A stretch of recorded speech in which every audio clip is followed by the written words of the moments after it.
Hey secret seekers, welcome to the quest for secrets. I'm thrilled you're here as we dive into hidden mysteries, untold stories, and the secrets that shape our world. Where are you tuning in from today? Drop your city or country in the comments below and let's connect across the globe. Chapter 1, Fog over Fleet Street. London greeted Jessica Fletcher with its signature chill, fog curling between buildings like whispered secrets, the cobblestone slick from a day-long drizzle. She stepped out of the black cab in front of the Langley Hotel, a stately Georgian building on the edge of Fleet Street, its gaslight-style lamps glowing warmly against the creeping mist. Her heels clicked lightly on the stone steps as she adjusted her raincoat. It was her first time back in London in over a decade, and though the city had changed, something about it remained eternal. The scent of damp leaves and old paper lingered in the air. She could almost hear Sherlock Holmes muttering from somewhere nearby, lost in thought. "Ah, Miss Fletcher," the doorman greeted, tipping his cap. "Welcome to the Langley.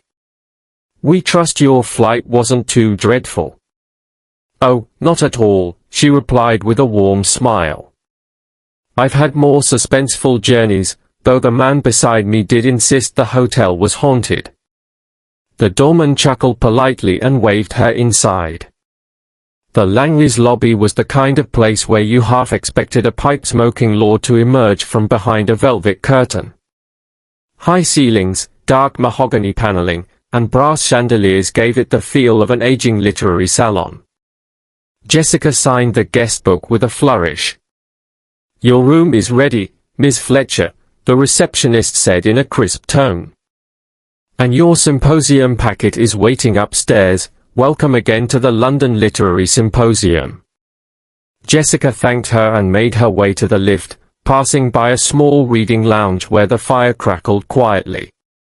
Inside sat a handful of familiar faces, academics, critics, and best-selling authors gathered around sherry glasses and polite banter. Among them, Harold Pendry stood out.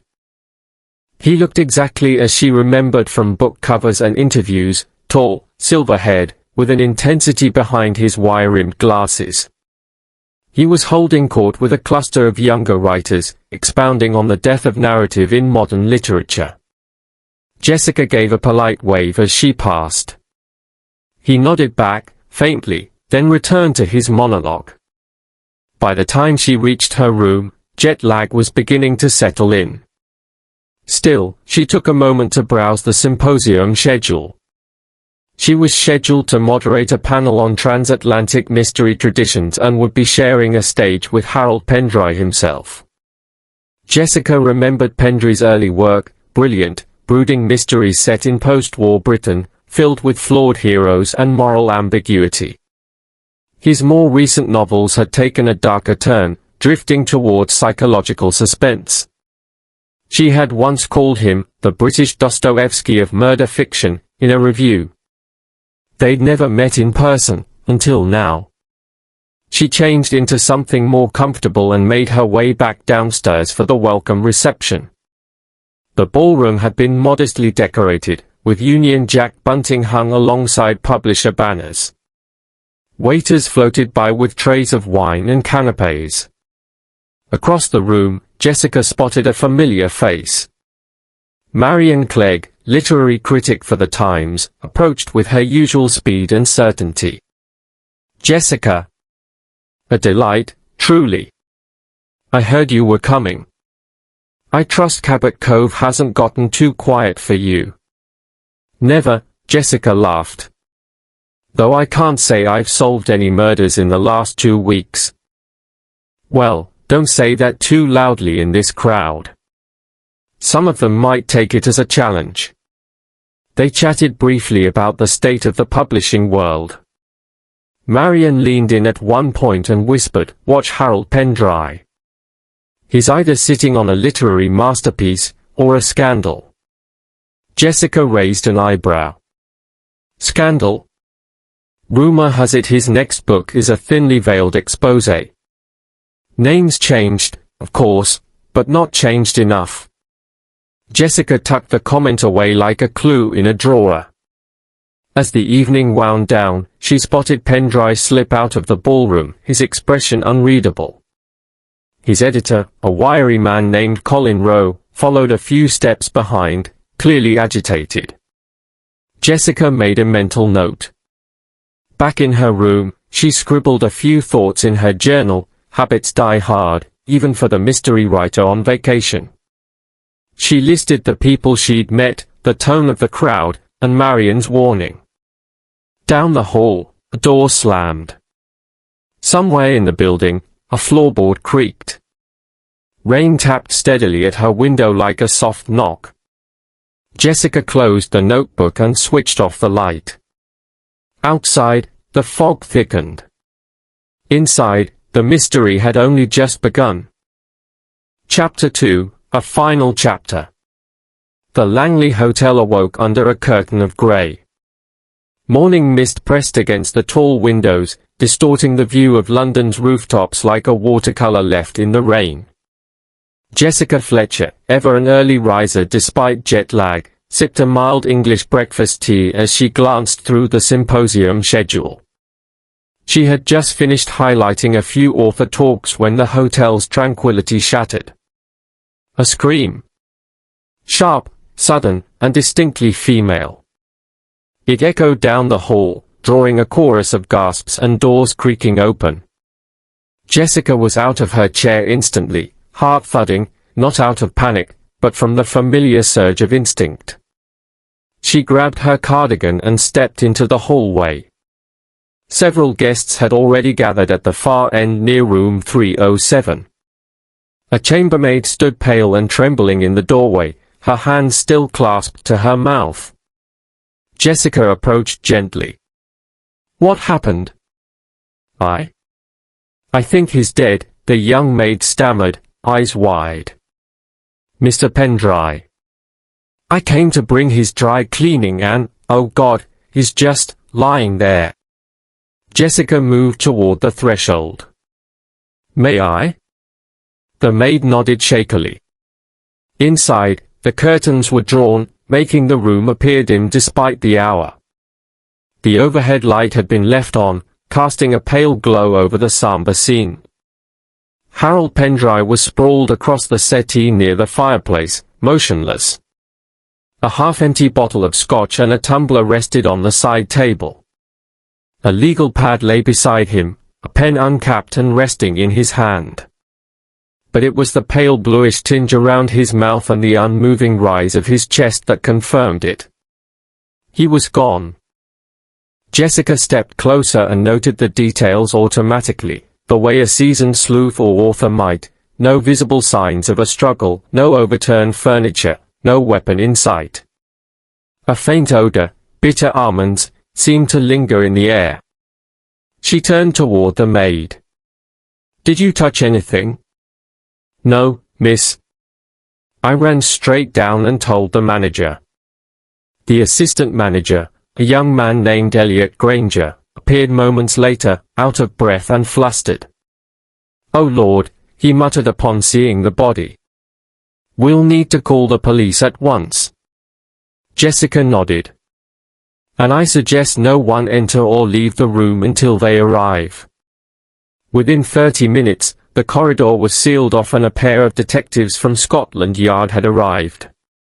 The lead investigator, Detective Inspector Colin Ashworth, was in his 40s, with a skeptical brow and the air of someone who didn't enjoy interruptions, least of all from hotel guests with theories.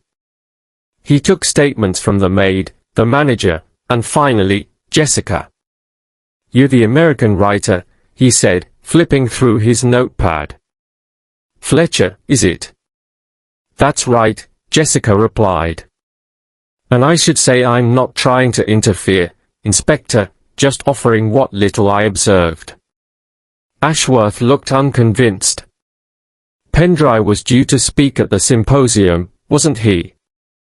"Yes. We were sharing a panel tomorrow. I only met him briefly last night." Ashworth scribbled something. "The body appears undisturbed. No sign of forced entry. nothing stolen. The cause of death will have to wait for the coroner's report, but it may be poison. Possibly self-administered. Jessica's eyes narrowed slightly. Suicide? Potentially. The scene suggests as much. She paused, thinking. Did you find a note? The detective hesitated, then held up a plastic evidence bag. Inside was a single sheet from the notepad beside Pendry. It read, "Some stories must end before they are told." It was signed simply H.P. Jessica's frown deepened. That sounds like something he'd write, but it's also conveniently vague. And very performative. Ashworth smirked. Writers can be dramatic. Especially those with demons. Jessica didn't argue, but something didn't sit right. She excused herself and returned to her room, though her mind was racing. Later that afternoon, the symposium organizers announced the news in the hotel ballroom. The mood was somber, with speculation already spreading like wildfire. Some were genuinely shocked. Others seemed curiously unaffected. Jessica spotted Colin Rowe, Pendry's longtime editor, pacing nervously by the fireplace. She approached gently. "Colin, I'm terribly sorry. I know how close you were to Harold." He ran a hand through his thinning hair. "Thank you, Jessica. It's surreal. I was just with him last night. He was agitated, sure, but alive." "Did he seem suicidal?" "No," he said firmly. "But he was paranoid. He thought someone was watching him. He kept hinting that his new book was going to cause waves. Wouldn't say why." Jessica felt the cold fingers of unease crawl across her skin. "What's the title of his new manuscript?" she asked. Colin looked around, lowered his voice. "The Last Confession. But we haven't seen the final pages. He was writing by hand. Wouldn't email it. Said it wasn't safe." Jessica didn't believe in ghosts, but she believed in motive and secrets. And it seemed Harold Pendry had died with both. Chapter 3, Footsteps in the Archives. The next morning dawned grey and still. A veil of fog hung stubbornly over the city as though mourning the loss of one of its own. Jessica Fletcher stood on the steps of the British Library, scarf wrapped tightly around her neck, a notepad tucked into her bag. She hadn't slept well. Harold Pendry's death, despite the official tone of the police, gnawed at her. Suicide was possible, but something in the man's demeanor, his guarded tone, the cryptic warning in his would-be note, told her there was more to the story. And writers, she knew, rarely left loose ends unless someone else had cut the thread. Inside the library, the air was warm and dry, carrying the scent of ink and paper. It was one of Jessica's favorite places in the world, where knowledge slept, waiting to be disturbed. She approached the front desk and presented herself. "Jessica Fletcher, American author," she said. "I believe Harold Pendry was here 2 days ago. Is there any way I can find out what he was researching?" The clerk, a spectacled man with a pencil behind his ear, looked politely uncertain. "Normally we wouldn't share that sort of information, but Mr. Pendry was a regular, and considering the news, well, let me check the reading room log." He returned a few minutes later with a clipboard. He signed interview-restricted materials on Tuesday. Victorian true crime records. Specifically the Holloway House poisoning case. Jessica raised an eyebrow. "Holloway House? I don't think I know it." The clerk leaned in. "Small case from the 1890s. Woman named Lydia Greaves allegedly poisoned her sister for a family inheritance. There were rumors it was part of a larger pattern, perhaps even a serial poisoning ring. But the evidence was inconclusive. The case was never reopened after her suicide in prison. Jessica jotted down the name. "Do you have copies of the files? They are in the rare materials room. I can escort you." He led her down a quiet corridor to a glass-walled room where historical records were stored in controlled conditions. Jessica was handed a pair of gloves and shown to a reading desk. She spent the next hour poring over handwritten police reports, medical notes, and faded news clippings. It was grisly reading. Lydia Greaves had been a nurse in a wealthy household. Over 5 years, 4 deaths had occurred, each ruled natural until her sister died and a suspicious neighbor raised alarm. Arsenic was discovered in her belongings. But the trial fell apart when key evidence was misplaced. Still, what intrigued Jessica most was a marginal note in one document, scribbled in a faded ink. "All records retold in Pendry Draft 2. Reference, confession page 213. She sat back, stunned. Someone had accessed these files recently and left a breadcrumb, and used Pendry's name. Had he inserted this forgotten case into his book? It wasn't just research, it was a warning. She took a photograph of the page and left the library, heart quickening. Outside, the fog seemed even thicker. London didn't just keep secrets, it drowned them. Back at the hotel, the atmosphere had shifted. The symposium had entered a hushed holding pattern. Panels were still being held, but murmurs of Pendry's death buzzed in every hallway like static. Jessica headed for the bar where she found Marion Clegg sipping a martini and watching the rain. "You're looking thoughtful," Marion said. "I've been at the British Library," Jessica replied. Harold was researching a Victorian poisoning case. "Lydia Greaves." Marion blinked. "That name's familiar. I think there was a short story adaptation published years ago. Scandalous even by today's standards. Some believe the Greaves family lineage still exists. Wealthy, discreet, and dangerous." Jessica's eyes narrowed. Harold may have found proof, and planned to fictionalize it. He was playing with fire.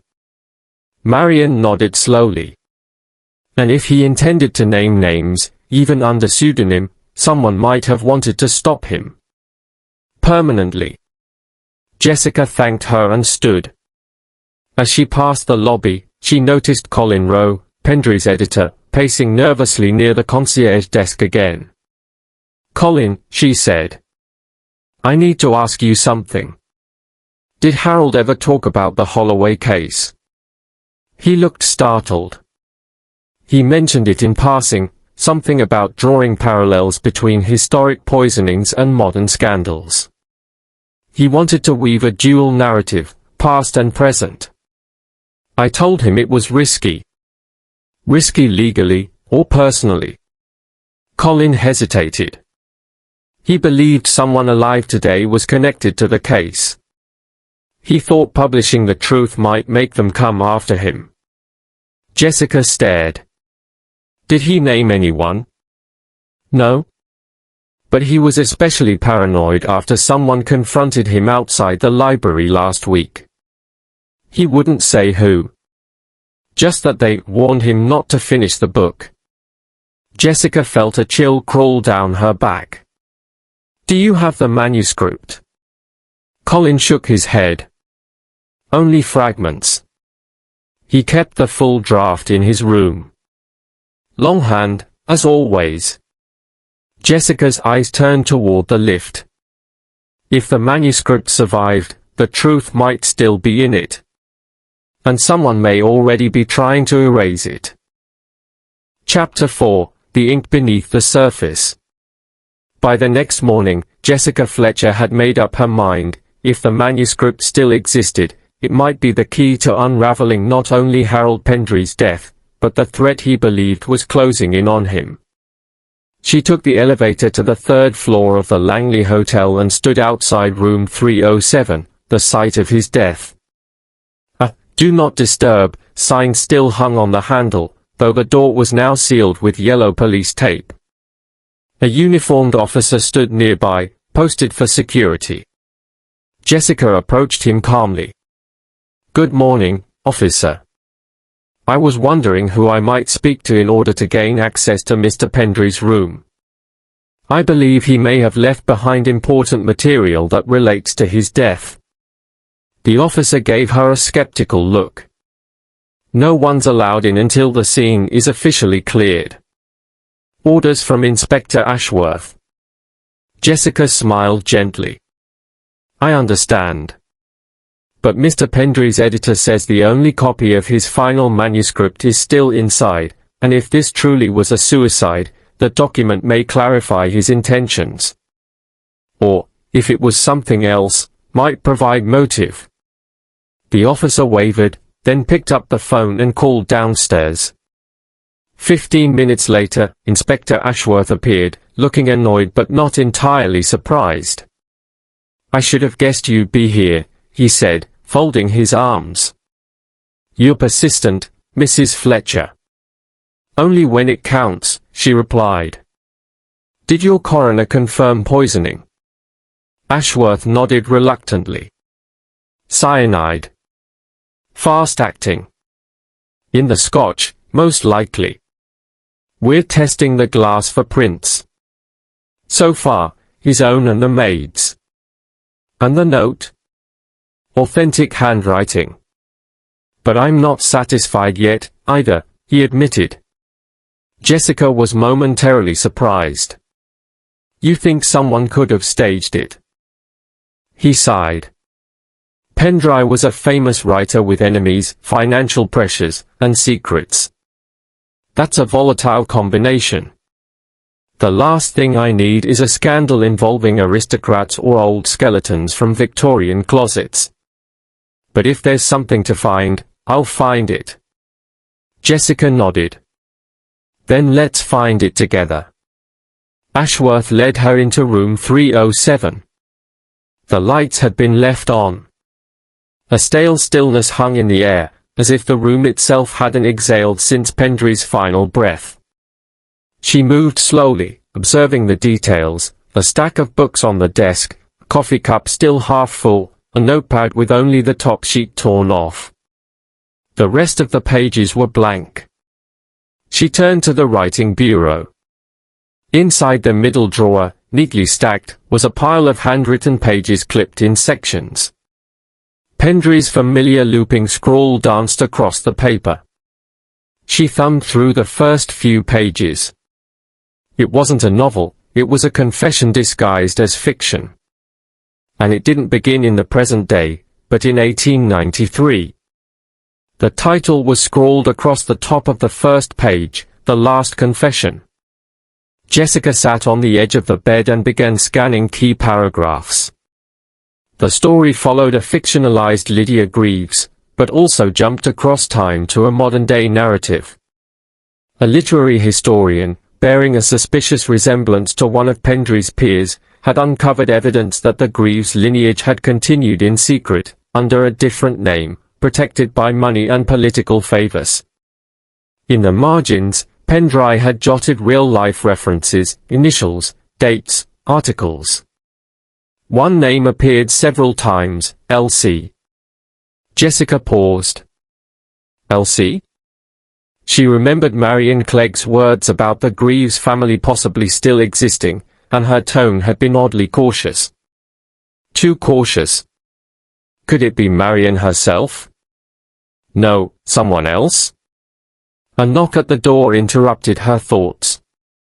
It was Colin Rowe, Pendry's editor, looking pale. "I had to come," he said. "Did you find the manuscript?" Jessica handed him the top pages. He scanned them, mouth slightly open. "This is damning. If even a portion of this is true, Harold was risking lawsuits, or worse. Did he ever tell you who Elsie was?" Colin shook his head. He was always cryptic. I assumed it was a character. But, you think it's real? I do, Jessica said. And someone else may have too. Colin's hand trembled slightly as he handed the pages back. What are you going to do? Finish reading it, Jessica said. And find out who had the most to lose. That afternoon, she invited Marian Clegg for tea in the Langley lounge. The older woman arrived in a black trench coat, holding an umbrella that still dripped with rain. Jessica, she said warily. You've been busy. I've been curious, Jessica replied, pouring tea. You mentioned the Greaves case before it came up publicly. That's not a coincidence. Marian's smile tightened. My family has history. We don't advertise it. Jessica waited. Marian sipped her tea. Lydia Greaves was my great-great-aunt. A name buried in scandal. The family changed its identity afterward, moved to Scotland, took new names, buried old ones. We grew up with whispers and warnings. But Harold, he wasn't just writing fiction. He wanted to name names. To drag us through the mud for art. Jessica's eyes met hers. Did you warn him to stop? Yes. Quietly. I told him not everything had to be exposed to the world.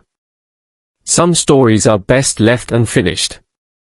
But I didn't kill him, Jessica. I respected him too much. Jessica studied her. Marian's tone was defensive, but not desperate. Not dishonest. If Marian hadn't silenced him, someone else had. Someone closer. And someone who knew exactly what was inside the last confession. Chapter 5, Typewriters and Alibis. The rain had slowed to a mist by the time Jessica Fletcher stepped out for a walk along the Strand. Her thoughts churned beneath her composed exterior. The manuscript had cracked open a hidden world Harold Pendry had dared to fictionalize, a world built on old sins, carefully buried. Back at the Langley, she took a detour to the business lounge, where she'd heard Pendry had occasionally typed drafts when he wasn't scribbling longhand. The lounge was empty except for a single guest flipping through a newspaper. On one of the corner tables, a vintage Olympia typewriter sat under a plastic dust cover, a nostalgic amenity offered by the hotel for writers craving old-world flair. Jessica removed the cover and examined the machine. A fresh ribbon had been loaded. Curiously, the platen still bore faint impressions from recent keystrokes. She leaned closer. The letters formed fragments. Not safe anymore. They know I've written it. She gently rolled the platen to reveal more impressions. The page had been removed, but the ghost of Harold's paranoia lingered on the machine's surface like fingerprints on a fogged window. At the front desk, Jessica asked if anyone had seen Harold use the business lounge in the last 48 hours. The concierge hesitated before answering. I did see Mr. Pendry yesterday morning, he admitted. He asked for a fresh ribbon and sat here for nearly an hour. Left looking, distracted. Muttering to himself. Was anyone else here at the time? She pressed. A guest, Mr. Everett Dawn, I believe. Tall gentleman, grey beard. They didn't speak, but they noticed each other. Jessica recognized the name. Everett Dawn was another author attending the symposium, a once lauded political thriller writer whose recent work had slipped into obscurity. Jessica hadn't paid him much attention until now. She located him later that evening in the lounge, nursing a tumbler of brandy beside the hearth. Mr. Dawn, she said politely. May I join you? He looked up, eyes sharp despite the drink. Mrs. Fletcher. Of course. She Saturday, I hear you were in the business lounge with Harold the morning before his death. He exhaled slowly. Yes. We didn't speak. Haven't in years. Why not? Dawn took a long sip before answering. He used to be my student. Back when I taught at Cambridge. Brilliant. Arrogant. Our falling out was personal. He accused me of stealing one of his early ideas. I denied it, of course. But he never forgave me. Did he threaten to reveal that in his new book? Dawn's jaw tightened. I wouldn't know. We never made peace. Jessica watched him closely. Were you aware of the Holloway case he was researching? He blinked. I overheard him mention it once, years ago. Said it was his white whale. Why? He believed it connected to someone alive today. Dawn looked away. Is that what all this is about? Jessica's intuition flared.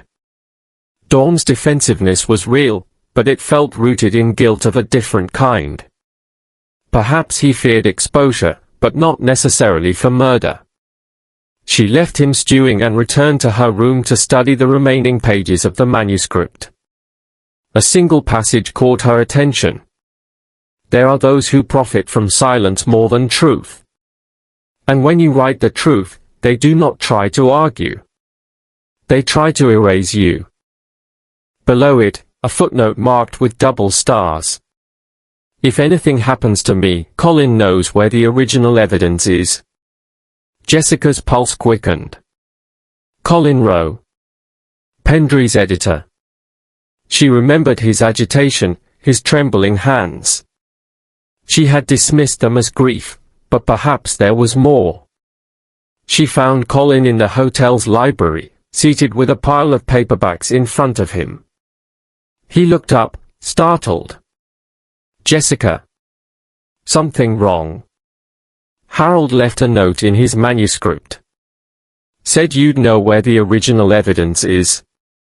Colin froze. I don't know what you're talking about. She didn't blink. Colin. Did he give you something? His eyes darted away. Then, with a sigh, he reached into his satchel and pulled out a small brown envelope. He gave this to me 2 nights before he died. Said to keep it safe.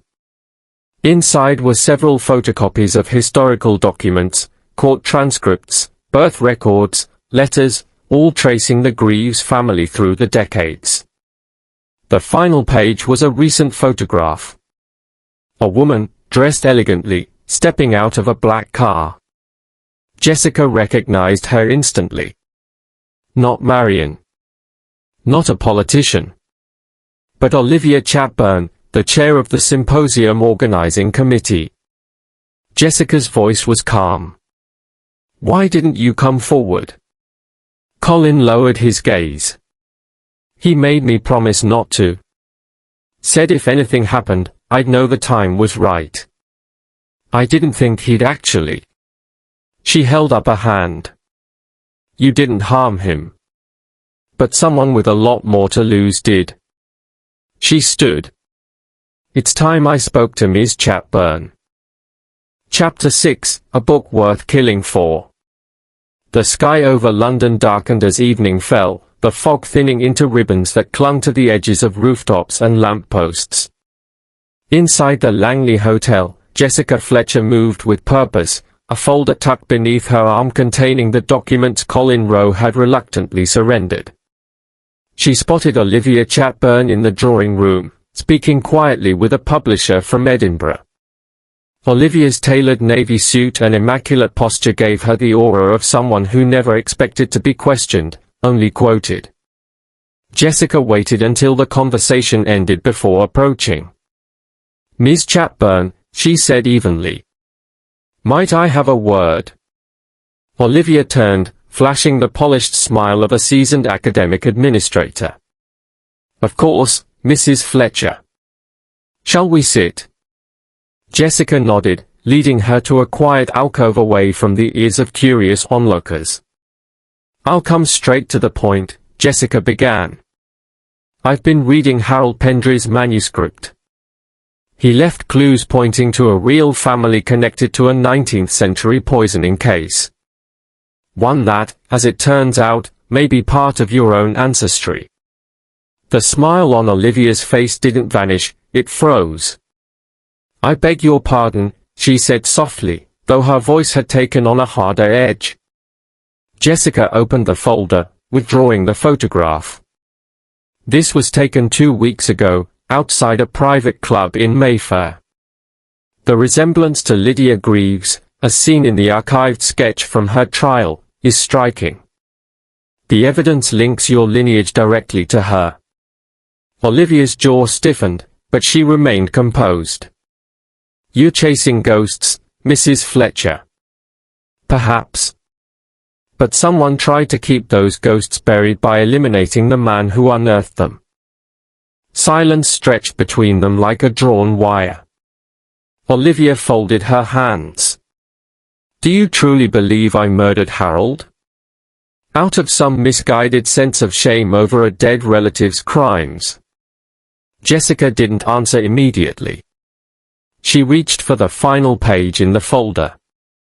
"This letter was written by your great-grandmother in 1927, addressed to the then Home Secretary, pleading for sealed records never to be released. She feared scandal, loss of status, political disgrace." Olivia's fingers twitched. "It wasn't just status," she said finally. "Our family had been watched for decades.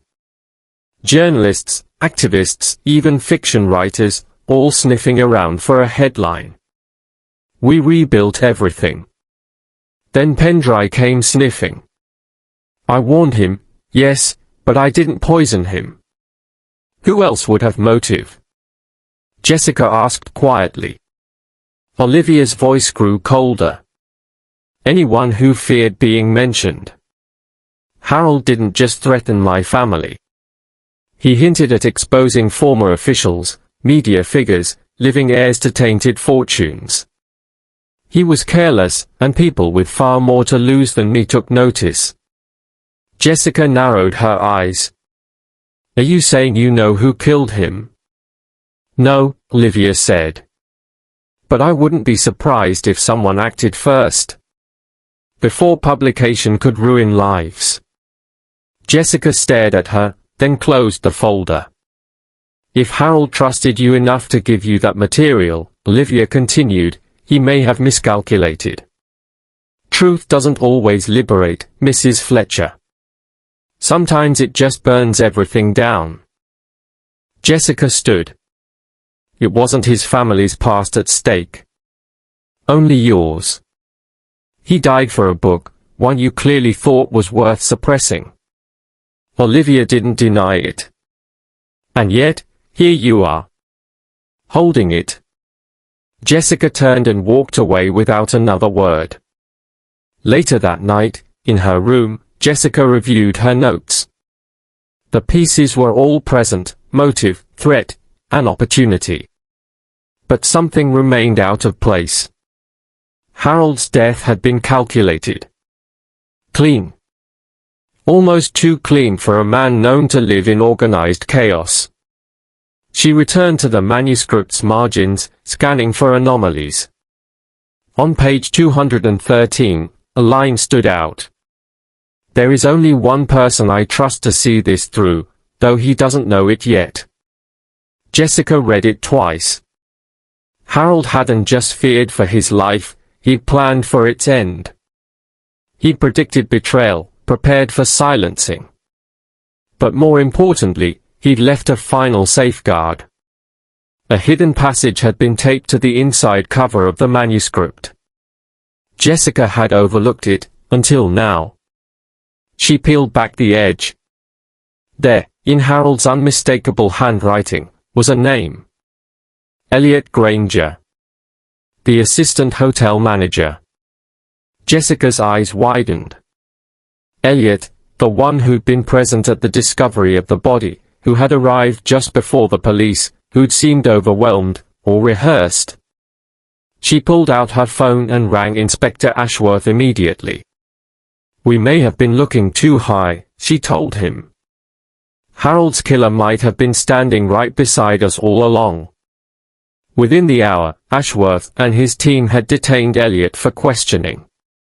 When confronted with the note, and the fingerprint analysis from the whiskey bottle, he cracked. "I didn't mean to kill him," he confessed. "Just scare him. I was paid to retrieve the manuscript, destroy it. He caught me. Said he'd write me into the sequel." Jessica listened in silence. Another would-be ghost, caught in the pages of a story he didn't write. Chapter 7, The Dead Don't Edit. Elliot Granger sat hunched in the interview room at Scotland Yard, his hands clasped, sweat lining his brow. Inspector Ashworth leaned forward, voice low but firm. "You were paid to retrieve the manuscript." "By whom?" Elliot's throat bobbed. "I don't know their real name. The contact reached out anonymously, cash, instructions, a burner phone. Said Pendry's next book would ruin reputations. I didn't ask questions." "You drugged him?" Ashworth pressed. Elliot shook his head violently. "No. I was supposed to break into his room and take the manuscript. He walked in while I was searching his desk. We argued, he threatened to report me. I panicked, shoved him, grabbed the bottle. I didn't know it was laced." Jessica, seated quietly in the corner, listened closely. The pieces were sliding into place. Elliot hadn't poisoned Harold, but he'd unwittingly played his part in the author's undoing. Ashworth continued, "You didn't call for help." "I thought he was just unconscious," Elliot muttered.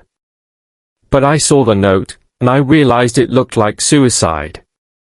I figured if I walked away, it would stay that way." Jessica stepped forward. "Elliot, where's the phone they gave you?" "In my locker. At the hotel." Ashworth nodded. "We'll retrieve it. If this handler contacts you again, we'll be listening." After the interrogation, Jessica and Ashworth returned to the Langley. Rain peppered the pavement as they entered through the rear service door, avoiding the gathering of reporters now circling the hotel like gulls. "I believe Elliot," Ashworth admitted. "But someone still slipped cyanide into that scotch." Jessica agreed. "Someone who knew Harold's routine. Someone with access and reason to silence him before the truth became public." Ashworth exhaled slowly. "Olivia Chatburn." "She knew," Jessica said, "but I don't believe she administered the poison. Her power lies in reputation, not murder. But there's still one person we've overlooked." She paused. "Colin Rowe. The editor. He'd been close to Harold. Knew the content of the manuscript. Feared its implications. Stood to lose both a friend and a career if scandal erupted. And he was in the hotel the entire time." Ashworth's expression darkened. "Let's pay him another visit." They found Colin in the lounge, seated by the window, a book open in his lap but unread. When he saw them approaching, he rose stiffly. Jessica spoke first. "You told me Harold gave you the envelope 2 nights before his death. But why didn't you return it to him after you read it?" Colin hesitated. "I didn't want to. I was frightened by what it contained." "You were frightened," Jessica said, "because it implicated clients, colleagues, and you." His eyes flickered. Ashworth stepped in. "Mr. Rowe, where were you between 11:30 p.m. and 1 a.m. the night Pendry died?" Colin drew a shaky breath. "I was in my room." "Can anyone verify that?" the inspector asked. "No. Jessica pulled out a copy of Pendry's manuscript. You said you hadn't read the final draft. But this margin note, Colin doesn't understand what this book means yet, suggests otherwise. Colin's voice cracked. He asked me to edit it. But it was reckless. Dangerous. He wanted to take on half the British establishment. I tried to reason with him. He refused. So you decided to stop him, Ashworth said coldly. Colin didn't speak. But his silence said enough. Jessica stepped closer, her voice quieter now.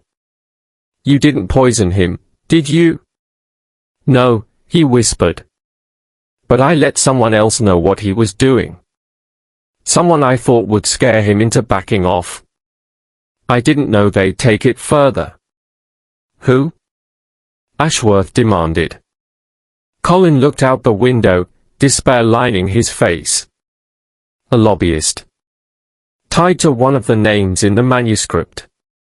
They'd been watching Harold for months. I thought if they leaned on him, he'd shelve the book. I never imagined. He sank back into the chair, defeated. Jessica turned to Ashworth. He didn't pour the poison, but he opened the door. Later that evening, Jessica sat alone in her room, the manuscript beside her. Police had confiscated the burner phone from Elliot's locker and confirmed several texts from an encrypted number, now inactive. The name behind the operation would likely remain hidden, just like the ghosts Pendry had tried to expose. But the story wouldn't end there. Jessica picked up her pen and began writing a letter to Pendry's publisher. Not to publish the last confession as it stood, but to release a carefully redacted version, paired with an essay on historical suppression, truth, and the price of silence. Harold had risked everything for the truth. Someone had to make sure it saw daylight, even if only part of it. As she sealed the envelope, a thought came quietly. Writers die. But their words don't. Chapter 8, The Final Word. 2 weeks later, London's fog had given way to clear skies. The Langley Hotel had returned to its usual rhythm, check-ins, afternoon tea, quiet fires in the lounge. But Jessica Fletcher had long since departed, her time in England marked by more than just literary panels and polite conversations. She now sat in the sunlit reading room of her home in Cabot Cove, Maine, sipping a second cup of coffee as the early edition of the Times lay open on her lap. Manuscript at center of author's death to be published posthumously. The last confession to appear in limited release with commentary by Jessica Fletcher. A photograph accompanied the article, Harold Pendry, looking serious and reflective, seated at a typewriter. Beneath it, a smaller photo showed Jessica, hands folded at a book signing table, an image taken years earlier, but somehow now part of the story she'd helped finish. The article didn't mention Elliot Granger's quiet sentencing, nor Colin Rowe's resignation from Pendry's publishing house. The lobbyist whose influence had nudged the fatal outcome remained unnamed, protected by layers of legal caution and red tape.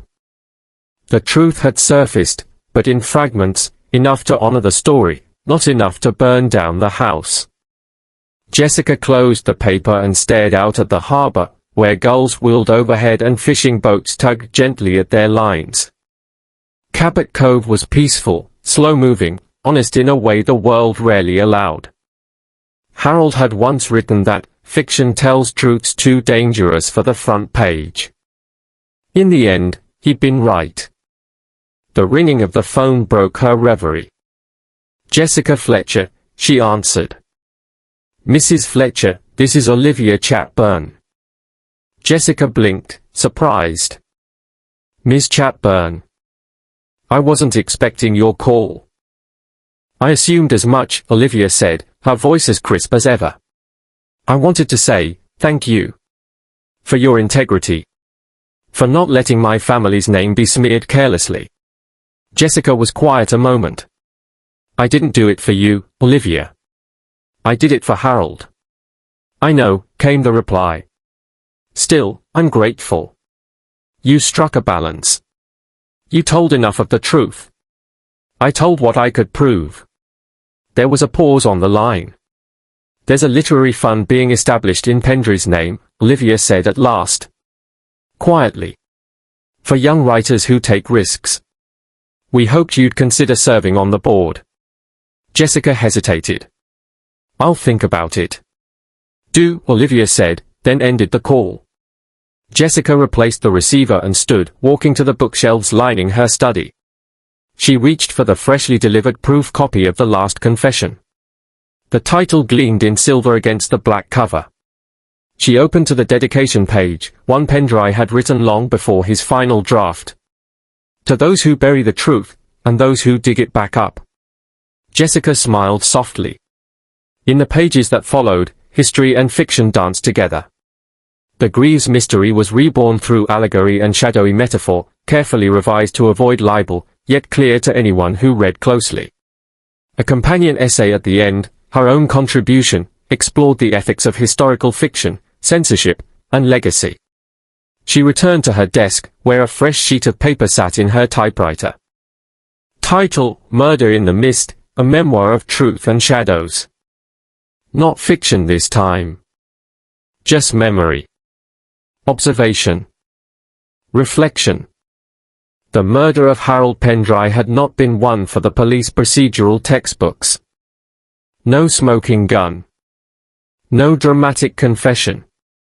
Just a chain of decisions, quiet compromises, a poison poured in fear, and a life cut short to keep reputations intact.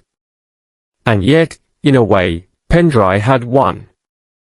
His voice had not been silenced. It was now in print, in readers' hands, whispered across bookstore counters and reviewed in papers from London to New York. The story, dressed as fiction, had slipped past the guards. Jessica began to type. The fog hung low over the city, a veil that concealed more than just buildings. It blurred intentions, softened guilt, and made silence seem merciful. But the fog always lifts, and when it does, what remains is not always kind. But it is, at last, visible. Outside her window, Cabot Cove glistened in the midday light. Justice, she thought, doesn't always arrive in the form of handcuffs. Sometimes, it arrives in the form of a finished page. And sometimes, the final word belongs not to the killer, nor the court, but to the one who dares to keep writing.